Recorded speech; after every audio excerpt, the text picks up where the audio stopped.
맞습니다. 그 외통이신데요. 외교안보 라인이 어제 쭉 인선이 됐습니다. 네. 국방장관, 외교장관, 통일장관 네. 세 분의 인사는 좀 어떻게 보셨습니까? 외통위원으로서. 네, 네.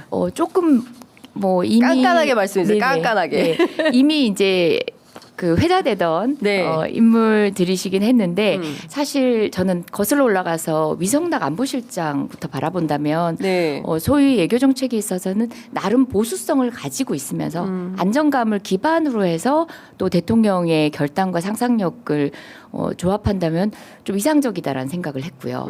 그 문재인 정부 초기에 인선에 비하면 그런 점들이 좀 달랐고 특히 조현 장관 같은 경우는 관료 출신이시잖아요. 네. 그런데 이분이 그냥 미국 관계에 있어서도 대미 관계에 있어서도 전문성을 가지시지만 특히 도드라진 부분이 다자 외교. 네. 그러니까 소위 말해서 외교의 그 다각적인 모색을 가능하게 하는 분이에요. 네. 안정감은 주면서 그럼에도 불구하고 이제 강대국 일변도의 외교가 아니라 다각화할 수 있는 이 지점에서 그리고 또 다자주의를 조금 복원할 수 있는 대한민국 네. 리더십을 발현하는 데 있어서는 좀 전문가다.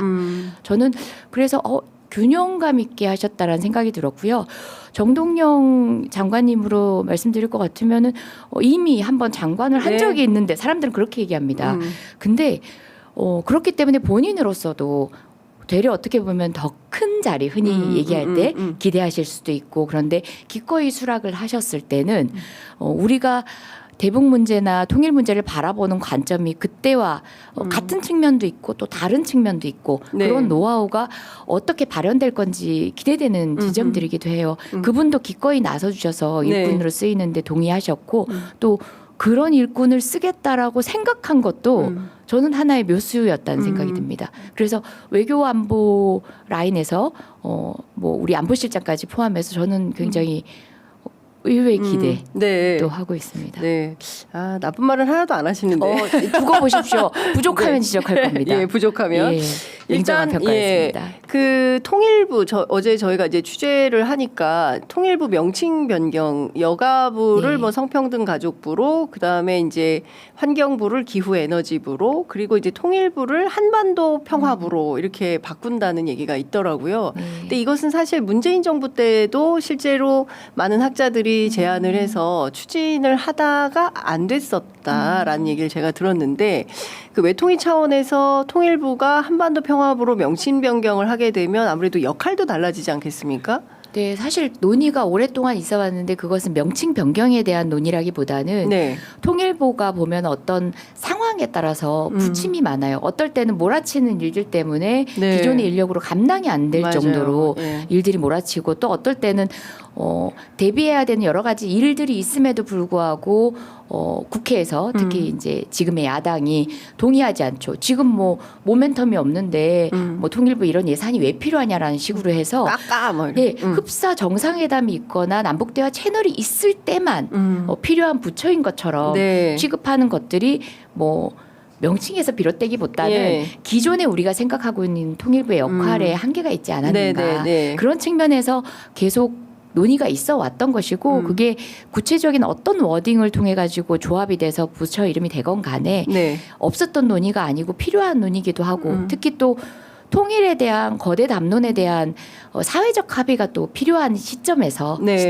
그런 것들을 다 아우를 수 있는 하나의 문제 제기 겸 저는 어떤 에너지를 다시 넣을 수 있는 계기가 되지 않을까 합니다. 예. 지금 문제 이제 얘기되고 있는 것도 어쨌든 지금 기획위 단위에서 네. 논의되고 있는 안 중에 하나라고 보고요. 더 본질적인 것은 통일부가 제 역할을 할 수 있을 어떤 조직적인 변모나 기능적인 역할에 대한 기대가 지금은 좀 더 있다. 네. 그런 측면이 핵심이 아닌가 그러니까 싶습니다. 지금 사실상 그 김용호 장관 시대에 통일부가 무슨 탈북자 지원청 그렇죠. 비슷하게 돼버렸다. 네.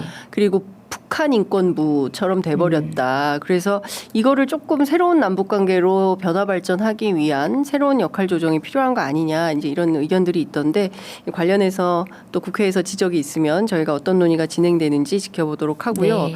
사실 오늘 이제 의원님을 모시려고 했던 가장 큰 이유는 이란 이스라엘 전쟁 때문이었습니다. 그런데 이제 어쨌든 어제 네. 급거 12시 12일 만에 전쟁이 종식되면서 상황 변경이 되어서 그럼에도 불구하고 일촉즉발의 네. 중동 상황을 그냥 외면할 수는 없어서 지금 국회에서는 중동 정세를 좀 어떻게 보고 있는지 말씀을 부탁드릴게요. 일단 이제는 뭐 외교, 경제 그리고 또 민생까지도 떨어질래야 떨어질 수 없는 네. 그런 시대가 되었습니다. 그래서 호르무즈 해협의 불안정성이라는 것 자체가 네. 뭐 서민의 삶에도 영향을 미칠 수 있는 그러니까요. 그런 시대가 되었기 당장 때문에 유가 문제가 네네, 맞습니다. 기름값이 그래서 이 부분과 관련해서는 사실은 트럼프가 세상의 모든 전쟁에 다들 이제 트럼프는 부정적이거든요. 예. 예, 거래주의적 관점에서 세계 정세를 바라보는 사람이기 때문에 근데 유독 이스라엘 문제만큼은 그러니까요. 예,